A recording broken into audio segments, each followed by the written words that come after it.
राधे राधे, हरे कृष्णा, ओम श्री गणेशाय नमः। जय चौथ माता की जय। ऐसा माना गया है कि बिना चौथ माता की कथा सुने संकटी चतुर्थी का व्रत पूर्ण नहीं होता। कथा ही एक दिव्य माध्यम है जो कि हमारे व्रत को सफलता, फल और कृपा से भर देती है।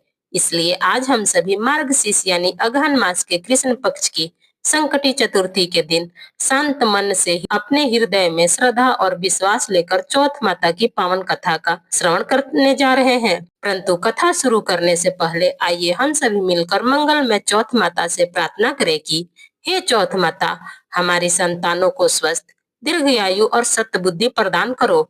उन्हें हर रोग, हर संकट, हर दुख से दूर रखो और जिनके घर अभी तक नन्हे किलकारियों की प्रतीक्षा में है, उन्हें भी संतान सुख का प्रदान अवश्य दो। हे माँ, अपने वक्त वस्तल से हर घर में सुख, शांति और सुरक्षा की चंद्र किरणें बिखेर दो। अब सभी श्रद्धा से सुनिए चौथ माता की पावन कथा। प्रिय दोस्तों, चौथ माता की कथा सुनने से पहले आपको बताते हैं कि चौथ माता प्रकट कैसे हुई थी। चौथ माता का व्रत संतान और पति की लंबी आयु की कामना से किया जाता है। मान्यता है कि सवाई माधोपुर में चौथ माता ने यहाँ एक राजा को दर्शन दिए थे। कहते हैं कि इस मंदिर की स्थापना राजा भीम सिंह ने कराई थी। लोक मान्यता है कि देवी चौथ माता ने स्वप्न में राजा भीम सिंह चौहान को दर्शन देकर यहाँ अपना मंदिर बनवाने का आदेश दिया था। राजा एक बार बरवाड़ा से संध्या के समय शिकार पर निकल रहे थे। तभी उनकी पत्नी रत्नावली ने उन्हें टोका, लेकिन भीम सिंह ने यह कहकर उनकी बात को टाल दिया कि चौहान एक बार सवार होने के बाद शिकार करके ही नीचे उतरते हैं। इस तरह अपनी रानी की बात को अनसुना करके राजा भीम सिंह अपने कुछ सैनिकों के साथ घनघोर जंगल की तरफ चले गए। राजा रानी के मना करने के बाद भी शिकार को चले गए। शाम ढलने पर उन्होंने वहां एक हिरण देखा। सभी उस हिरण का पीछा करने लगे। थोड़ी ही देर में रात हो गई। रात होने के बावजूद भीम सिंह उस हिरण का पीछा करते रहे। धीरे धीरे वह हिरण भीम सिंह के नजरों से ओझल हो गया। तब तक राजा के साथ सैनिक भी रास्ता भटक चुके थे। राजा अब सैनिकों से बिछड़ चुका था। अकेले में राजा विचलित हो गया। अब उसे भटकते भटकते बहुत जोरों से भूख और प्यास लगने लगी। प्यास के मारे उसका गला सूखने लगा। उसने इधर उधर पानी की तलाश की, लेकिन पीने को पानी नहीं मिला, जिससे वह प्यास से मूर्छित होकर जंगल में ही गिर पड़े। तब मूर्छित अवस्था में भीम सिंह को पंचाला तलहटी में चौथ माता की प्रतिमा दिखने लगी। कुछ ही देर बाद उन्होंने देखा कि भयंकर बारिश होने लगी और बिजली कड़कड़ाने लगी। मूर्छा टूटने पर राजा को अपने चारों तरफ पानी ही पानी नजर आया। घनघोर जंगल में कोई भी नहीं था। तभी यह चमत्कार हुआ कि वहां पार पानी आ गया। राजा ने पहले पानी पिया, फिर वहीं अंधकार भरी रात में एक दिव्य और कांतिमय बालिका पर उसकी नजर पड़ी। वह कन्या उस समय खेल रही थी। राजा ने उस कन्या को इस भीषण वन में देखा तो पूछा कि बालिके, तुम इस जंगल में अकेली क्या कर रही हो? तुम्हारे माँ बाप कहाँ पर हैं? कन्या ने तोतलीवाड़ी में कहा, हे राजन, तुम यह बताओ कि तुम्हारी प्यास बुझी या नहीं। ऐसा कहकर वह कन्या अपनी असली देवी रूप में आ गई। तब राजा उनके चरणों में गिर पड़ा और कहने लगा, आदि शक्ति महामाया, मुझे आपसे कुछ नहीं चाहिए। अगर आप मुझ पर प्रसन्न हैं तो हमारे प्रांत में ही हमेशा निवास करें। तब तथा अस्तु कहकर देवी अदृश्य हो गई। राजा को उनकी जगह पर वह चौथ माता की एक प्रतिमा मिली। उसी चौथ माता की प्रतिमा को लेकर राजा बरवाड़ा की ओर लौट पड़ा। बरवाड़ा पहुंचते ही राजा ने राज्य में पूरा हाल कह सुनाया। तब पुरोहितों की सलाह पर सम्मत 1451 में बरवाड़ा की पहाड़ की चोटी पर माघ कृष्ण चतुर्थी को विधि विधान से उस प्रतिमा को मंदिर में स्थापित कराया गया। ऐसा कहा जाता है कि तभी से आज तक इस दिन यहाँ चौथ माता का मेला लगता है। संकटी चतुर्थी हो या करवा चौथ का व्रत हो, लोग भारी संख्या में यहाँ पर मंदिर में दर्शन करने के लिए आते हैं और भक्तों को चौथ माता पर पूरा विश्वास होता है। कहा जाता है कि यह मंदिर विशेष तौर पर विवाहित जोड़े के लिए सुहागन स्त्रियां करवा चौथ के त्योहार के अवसर पर यहाँ अपने सुहाग की रक्षा के लिए प्रार्थना करती हैं। ऐसी मान्यता है कि चौथ माता देवी गौरी का ही एक स्वरूप है और इनकी पूजा करने से अखंड सौभाग्य का वरदान मिलता है। साथ ही दाम्पत्य जीवन में सुखद बढ़ता है और परिवार के सभी सदस्य भी सुखी और निरोगी रहते हैं।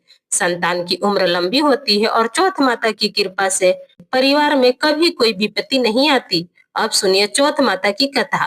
प्राचीन कथा के अनुसार एक बार एक सेठ सेठानी थे। उनके एक बेटा और बहू भी थे। बहू सबको भोजन कराकर फिर स्वयं भोजन करा करती थी। उनकी एक पड़ोसन ऐसी भी थी जो रोज बहू से पूछती, बहू आज क्या बनाया खाया है? बहू कहती ठंड बासी।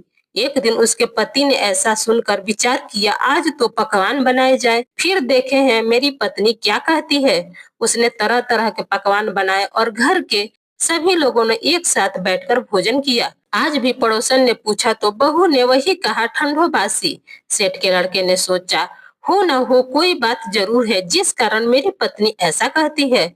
फिर उसने अपनी पत्नी से पूछा, तुम रोज ठंडो बासी खाया ऐसा क्यों कहती हो, जबकि हम सब ने एक साथ बैठकर कई तरह के पकवान खाए थे। तब उसकी पत्नी बोली, हम सब जो खा रहे हैं वह हमारे बाप दादाओं की कमाई है। जिस दिन आप कमा कर लाओगे उस दिन मैं समझूंगी कि हम ताजा भोजन कर रहे हैं। सेठ के लड़के ने इस बात पर खूब विचार किया। फिर एक दिन अपनी माँ से बोला, माँ मैं एक बड़े शहर में पैसा कमाने जा रहा हूँ। माँ बोली, बेटा हमारे पास तो इतना धन है कि खाए नहीं खाए जाएगा। माँ के मना करने पर भी बेटे ने खुद कमाने का निश्चय कर लिया और जाते समय अपनी पत्नी से बोला कि मैं जब तक कमाकर बहुत सारा धन लेकर वापस न लौटूं तब तक तुम चूल्हे की आग बुझने मत देना। फिर एक दिन चूल्हे की आग बुझ गई। तब वह मन ही मन घबराने लगी, कहीं मेरे पति पर कोई संकट तो नहीं आ पड़ा है, जल्दी से पड़ोसन में से आग लाकर चूल्हे में रख दूं। ऐसा सोचकर वह पड़ोसन के यहाँ गई। वहां पड़ोसन चौथ माता का व्रत पूजन कर रही थी। पड़ोसन ने कहा, बहन थोड़ी देर में आकर ले जाना। बहू ने पड़ोसन से पूछा कि आप यह व्रत क्यों करती हो, इससे क्या मिलता है? पड़ोसन बोली, चौथ माता के इस व्रत को करने से अन्न लक्ष्मी और अपनी मनोकामना पूरी होती है।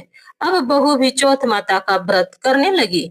दीवार पर चौथ माता बनाई और उस दिन घी गुड़ का चूरमा बनाकर रात को चंद्रमा को अर्घ देकर भोजन करती। ऐसा करते करते उसे बहुत दिन बीत गए। उधर चौथ माता ने बहू के पति को सपने में दर्शन दिए कि साहूकार के बेटे, तू जाग रहा है कि सो रहा है? तेरी पत्नी तुझे बहुत याद कर रही है। जा घर जा और उसकी चिंता मिटा। तू दुकान खोलकर कंकु केसर का पलंगिया बनाकर बैठ जाना। आज तेरा सारा हिसाब किताब हो जाएगा। अब तो चौथ माता ने जैसा कहा था वैसा ही हुआ। उसने घर जाने की तैयारी की और गाड़ी भरकर धन दौलत लेकर चल पड़ा। रास्ते में एक बड़ा सा काला नाग फन फैलाए बैठ गया और बोला, आज तो मैं तुझे डसूंगा, छोड़ूंगा नहीं। तेरी उम्र पूरी हो गई है। सेठ का लड़का बोला, आज चौथ माता ने मुझे सपना दिया तो मैं अपनी पत्नी से मिलने घर जा रहा हूँ। वहां मेरी पत्नी मेरा इंतजार कर रही होगी, बहुत चिंता कर रही होगी। मैं उससे मिलकर जरूर वापस आऊंगा, तब तुम मुझे डस लेना। नाग बोला, तुम अगर शपथ लेकर जाओगे तो ही मैं तुम्हें जाने दूंगा, अगर तुम लौट कर नहीं आए तो मैं तुम्हारे घर पर आकर ही तुम्हें डस लूंगा। इस प्रकार साहूकार का वह बेटा सांप को वचन देकर अपने घर पहुंच गया। वहां सभी से हंसी खुशी से मिला और भोजन करके फिर एक कोने में उदास होकर बैठ गया। उसकी पत्नी ने उदासी का कारण पूछा तो पति ने काले नाग वाली बात बताते हुए कहा, अगर मैं उसके पास नहीं जाऊंगा तो वह घर आकर ही मुझे डस लेगा। पत्नी बहुत चतुर थी, बोली, आप घबराओ नहीं, लेट जाओ, मैं एक उपाय करती हूँ। पत्नी ने कमरे की 7 पौड़ी धोई। पहली पौड़ी पर रेत, दूसरी पर इत्र और तीसरी पर गुलाल फूल और चौथी पर कुंक केसर, पांचवी पर लड्डू पेड़ा, छठवीं पर दादी गलीचा और 7वीं पौड़ी पर दूध से भरकर कटोरा रख दिया। इस प्रकार वह 7 ही पौड़ी सजाकर बैठ गई। आधी रात होते ही वह नाग आकर पौड़ी चढ़ने लगा। पहली पौड़ी पर रेत में लौट गया और कहने लगा, सेठ की बहू ने आराम तो बहुत दिया है, लेकिन क्या करूं, वचन से बंध गया हूँ, इसलिए डसूंगा तो मैं जरूर। इस प्रकार 7 ही पौड़ियां वह नाग आराम से पार करता हुआ और कहता हुआ कि डसूंगा जरूर कमरे में जाने ही वाला थे कि चौथ माता ने विचार किया कि अगर मैं इसे नहीं बचाऊंगी तो संसार में धर्म कर्म और व्रत पूजन फिर कौन मानेगा। अब तो गणेश जी, चंद्रमा जी और चौथ माता ने साहूकार के बेटे को बचाने का विचार किया। चंद्रमा जी उजाला कर दिए, चौथ माता ढाल बन गई और गणेश जी ने तलवार लेकर नाग को मार दिया और ढाल से ढक दिया। बहू भी थकी हारी सो गई। दिन हुआ तो लोग बेटे से मिलने आए, परंतु बेटा बहू तो उठे ही नहीं थे। बहुत देर हो गई तो माँ उन्हें उठाने के लिए गई। माँ ने सातों पौड़ियों पर जो कुछ देखा तो बहुत घबराई और जोर से बेटे बहू को आवाज लगाई। बेटा बहू उठे तो देखा कि एक ढाल तलवार वहां पड़ी है। अब ढाल उठाई तो वहां काला नाग मरा पड़ा था। बेटा बहू ने सोचा कि आज तो धर्म कर्म ही आड़े आ गए, जो भगवान श्री गणेश और चौथ माता ने हमारी रक्षा की। हे चौथ माता, आपने जैसे सेठ के बेटे बहू की रक्षा की, वैसे सबकी रक्षा करना। प्रेम से बोलिए चौथ माता की जय। चौथ माता की कहानी सुनने का पुण्य तब तक प्राप्त नहीं होता जब तक साथ में विनायक जी महाराज की कथा ना सुनी जाए। तो अब सुनिए विनायक जी महाराज की कथा। एक बार गणेश भगवान एक छोटे से बालक का रूप धरकर चिमटी में चावल को चमचे में दूध लेकर धरती लोक पर आए, और वहां आने पर वो एक गांव में गए जहां वह हर किसी से कह रहे थे कि कोई मेरी खीर बना दो, कोई मेरी खीर बना दो। एक बूढ़ी माई बैठी हुई, उन्होंने कहा ला मैं बना दूं।